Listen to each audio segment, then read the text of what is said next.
I am so excited to announce that the docuseries is now available for pre-orders. Go to DanteKing.com or to Diagnosing Whiteness Anti-Blackness.com to check it out. Go and subscribe. Get your popcorn ready for December 7th. You can also join the launch party, which will be held live through Zoom. See you there.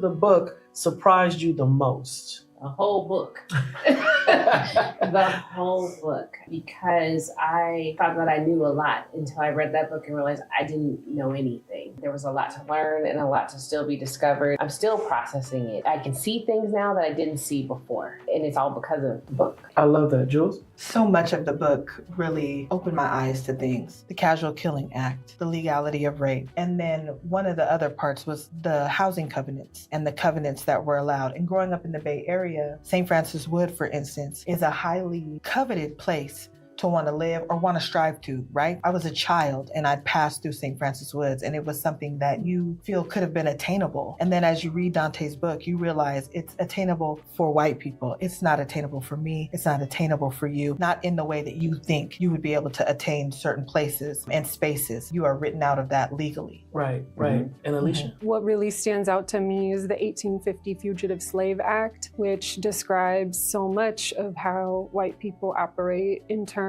of that act deputizing all white Americans to serve as white racial police against African Americans, whether they're freed or enslaved, and getting incentivized by bounties, by slave auctions to surveil and police and criminalize Black people, and how that persists today, the obsession with it.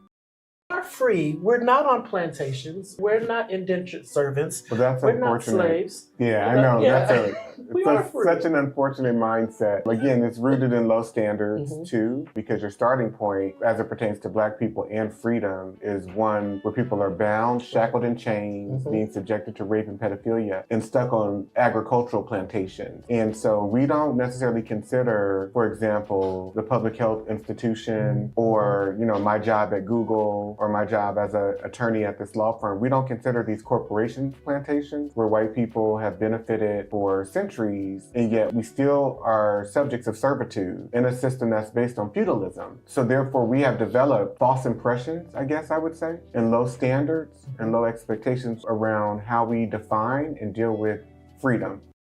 The hardest about chapter 3, and what are some key pieces that stood out for you that you would want people to know about or be prepared for? The different laws and the cases and the way that the system has been set up to not protect Black women and Black boys too, and Black men as well, particularly Black women, just for us to be seen, as you said this earlier, just the vessel to give birth and then go back to work. So that shows up in how our birthing outcomes are. It shows up in how we connect with our partners, because there's this constant reinforcement of that you don't matter and you're not valued. And I think you highlight that very clearly, the lack of protection for Black women in chapter 3. I also remember in one of your courses, you asked the class, would they want to be Black women? Everyone said no, right? And that just shows me even more how reinforced it is that being a Black woman, you're at a constant state of lack of protection and also aggression as well. Yeah, and let me be very clear too, because that question was out of the spectrum of all of the identities that I presented as multiple choice answers.